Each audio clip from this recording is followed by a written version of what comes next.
Before the last American helicopter cleared the rooftop of the Saigon embassy, before the radio static swallowed the final transmissions and the rotors disappeared into a gray April sky, there was a moment so quiet it barely registered in any official record. A soldier, young, from somewhere flat and landlocked in the American Midwest, sat in the red clay mud of Quang Tri Province and pressed a pen to paper. The year was 1968. The air smelled of diesel fuel and rot, and something sweet underneath that no one in his unit ever named aloud. Somewhere beyond the perimeter wire, the jungle held its breath. In his left hand, he turned over a dog tag, not his own, still faintly warm from another man's chest. His pen did not move for a long time. He had been trained for almost everything the United States Army could imagine. He had not been trained for this specific silence. In a few minutes, he would fold the letter, unfinished, unsent, into his breast pocket, where it would remain for the duration of the war and for years beyond it. This is a story about what that letter could not say, and about why entire governments, entire military institutions, entire chains of command built the very same silence on an industrial scale for more than 2 decades and called it strategy. If you're drawn to history that refuses to stay pre-packaged and pre-concluded, consider subscribing. Now, let us go back to where this actually began. The war did not begin in the jungles. It began in language. It began in the careful, bloodless prose of diplomacy, in Geneva in 1954, where exhausted French colonial administrators and Vietnamese negotiators and American observers sat across polished tables and divided a country along the 17th parallel.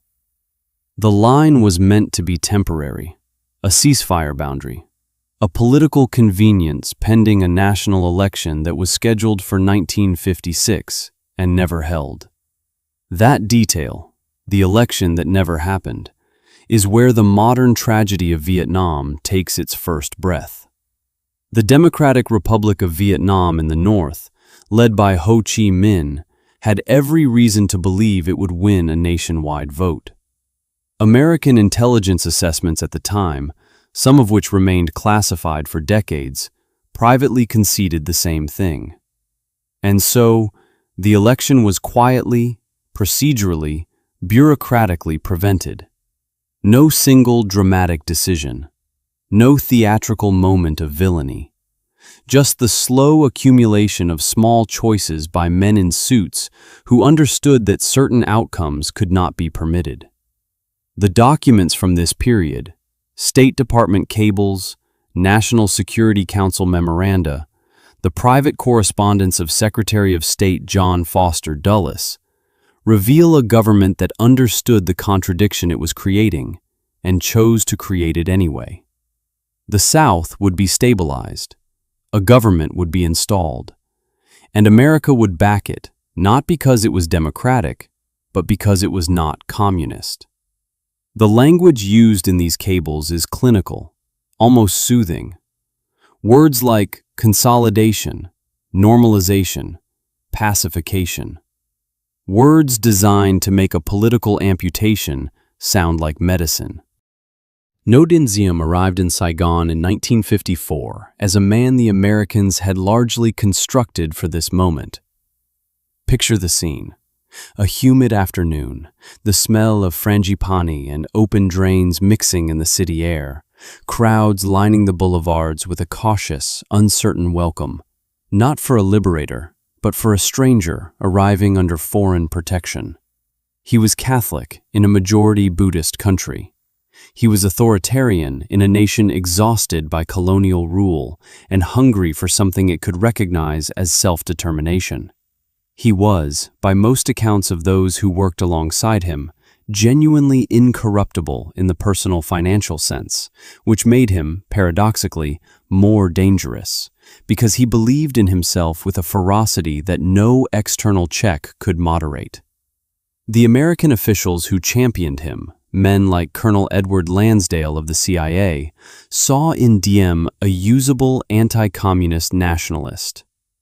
The reports Lansdale filed back to Washington during this period are extraordinary documents, part field assessment, part salesmanship, part willful blindness. They describe a leader with remarkable qualities of determination. They note, only in passing, the political repression, the family nepotism, the violent suppression of religious minorities. These observations appear and then disappear, like footnotes the author hoped no one would read closely. This is a pattern worth noting, not because it is unique to Vietnam, but because it will repeat, with the precision of a template, across every phase of what follows. By 1960, the South was fracturing. The National Liberation Front, what American military and political communications would brand the Viet Cong, a term that carried deliberate contempt, had emerged from the rural population not simply as an insurgency imported from the North, but as something more complicated and more dangerous, a movement with genuine roots in Southern Vietnamese grievance. American military advisors on the ground understood this. Their field reports, many of which sat in filing cabinets for years before declassification, describe village populations that did not fear the guerrillas, but feared the government. They describe hamlet pacification programs that destroyed the social fabric they were meant to protect. The number that mattered to the command in Saigon was the number of enemy dead, a metric clean enough for briefing rooms, divorced enough from reality to be sustained indefinitely. The question of what enemy meant, of how a dead Vietnamese farmer was classified in the aftermath of an airstrike, was a bureaucratic problem that the system solved with paperwork. Numbers were entered, boxes were checked. The war, on paper, was being won. John F. Kennedy inherited this architecture and quietly deepened it. By the time of his assassination in November 1963, the number of American military advisors in Vietnam had grown from roughly 900 under Eisenhower to more than 16,000. They were not called combat troops. The language was careful about that. They were advisors. They assisted. They supported. The distinction was maintained in press releases and congressional testimony with a precision that had nothing to do with the reality those men encountered in the field, and everything to do with managing the domestic political cost of what was already functionally a war. Lyndon Johnson inherited this architecture from Kennedy and set it on fire. The Gulf of Tonkin incident in August 1964, the alleged attack on American destroyers in Vietnamese waters that became the legal justification for full-scale military escalation, is one of the most extensively studied episodes of deliberate institutional deception in modern American history. The first incident, on August 2nd, involved a genuine exchange of fire. The second incident, on August 4th, almost certainly did not happen. The intercepts were misread or misrepresented.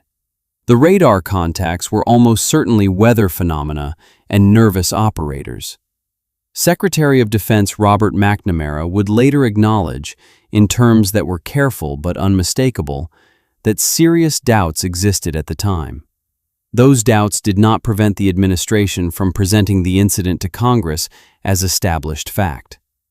The resolution that followed, authorizing the president to use military force in Southeast Asia without a formal declaration of war, passed the Senate with 2 dissenting votes. It passed the House unanimously. The machine had been given its fuel. What happened next was not chaos, it was procedure. This is the moment, somewhere in the mid-escalation of 1965 and 1966, where the nature of what was happening becomes most difficult to look at directly. Because by this point, almost everyone with clearance to see the actual intelligence understood, at some level, that the war as designed could not be won in any meaningful sense. Not one in the sense of producing a stable, legitimate, self-sustaining South Vietnamese state.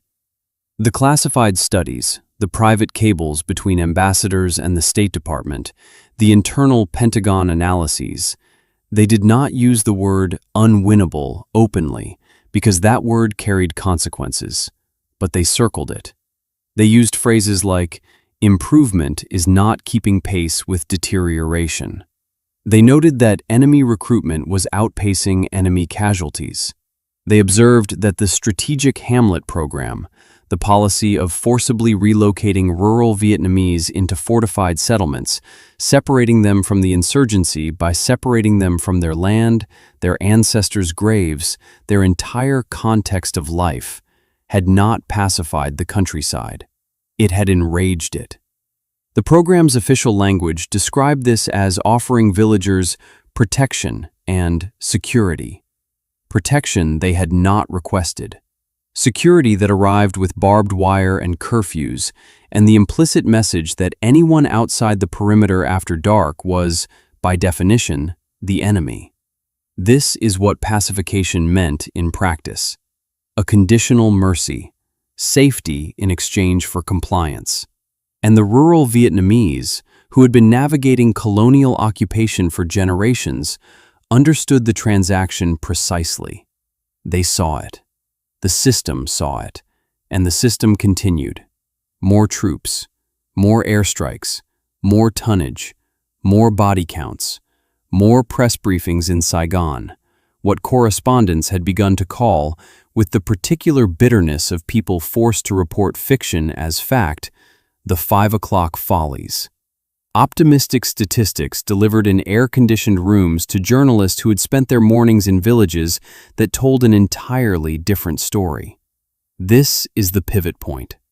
The moment when the bureaucratic imperative to continue, to protect careers, to avoid being the official who said the unsayable, to maintain the political fiction that American credibility required, became structurally more powerful than the evidence.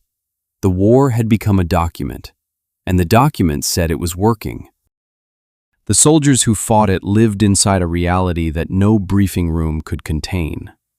The experience of the average American infantryman in Vietnam, drawn disproportionately from working-class and rural communities, from young men without the college deferments that protected their wealthier peers, was one of profound disorientation. The enemy did not form lines. The terrain was not mappable in any useful tactical sense. The villages were not reliably friendly or hostile. They existed in a state of terrified neutrality that American search and destroy operations, with their implicit threat and occasional atrocity, steadily eroded. The rotation system, 12 months in-country for Army personnel, 13 for Marines, created an army of individuals rather than a cohesive institutional culture. Men arrived, absorbed the specific texture of fear and confusion and moral compromise that Vietnam produced, and then rotated home, carrying it privately, replaced by new arrivals who had to learn the same lessons from scratch. Veterans' letters from this period, many now held in university archives, in veterans organizations, in private family collections, describe not the clean narrative of duty that the official language preferred, but something more fractured. They describe killing they could not contextualize. They describe colleagues who stopped asking certain questions because the answers were intolerable. And beneath all of it, something harder to name. The psychological cost of a war where success was measured in bodies counted, where a human being at the end of a firefight became a number entered into a daily report. Those letters exist. They survive.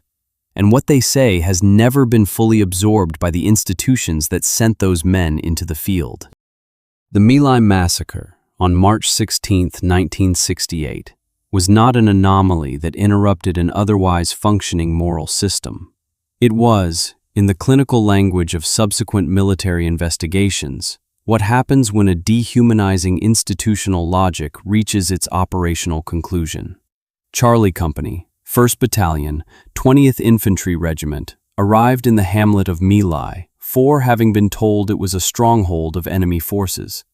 They had suffered casualties from mines and booby traps in preceding weeks, casualties with no visible enemy to attach them to, no conventional combat to process them through, nothing but the landscape absorbing their losses and returning nothing. What they found at My Lai was a village of old men, women, and children. What followed, the systematic killing of between 347 and 504 unarmed civilians over the course of several hours, was photographed by an army photographer and then buried. The Army's initial reports described a successful military engagement against enemy combatants. The records were processed. The paperwork moved through channels. The massacre remained officially invisible for more than a year, until investigative journalist Seymour Hersh broke the story in November 1969. Working from sources the institutional system had failed to fully silence. The subsequent investigation, the Peers Commission, produced thousands of pages of testimony documenting not just what happened at My Lai, but the layers of institutional suppression that followed it. Of the men initially charged, one was convicted. Lieutenant William Calley was sentenced to life imprisonment, had his sentence reduced by President Nixon following public pressure, and was paroled after 3.5 years. The system, having been forced to acknowledge the event, managed its acknowledgement with characteristic precision.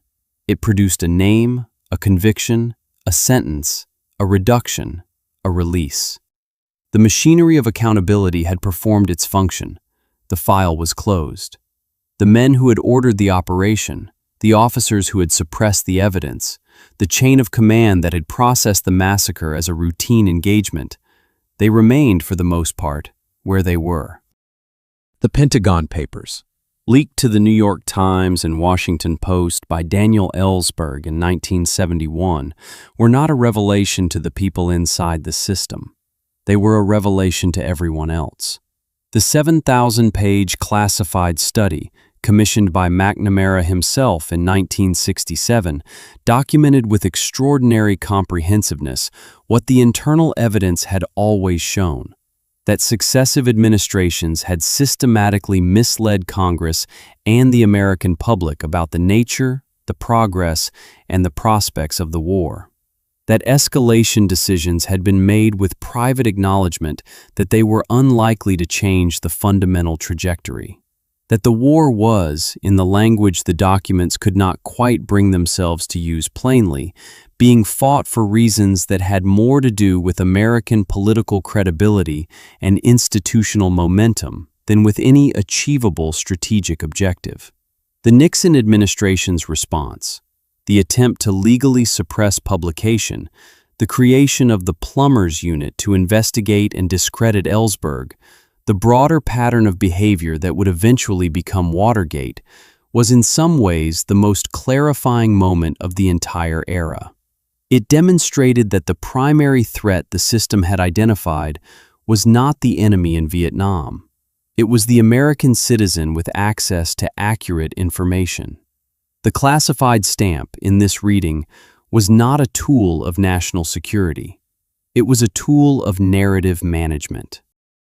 the war ended, if ended is the right word for a process that left 2 million Vietnamese civilians dead, left the land poisoned with Agent Orange, whose effects persist in birth defect rates to the present day, left 58,000 American names on a black granite wall in Washington. In April 1975, when North Vietnamese forces entered Saigon and the last American personnel were evacuated by helicopter from rooftops. The images from those final hours are among the most recognizable in the photographic record of the 20th century. What is less discussed, less visually represented, is the systematic destruction of documents that preceded the evacuation. Cables shredded, files burned.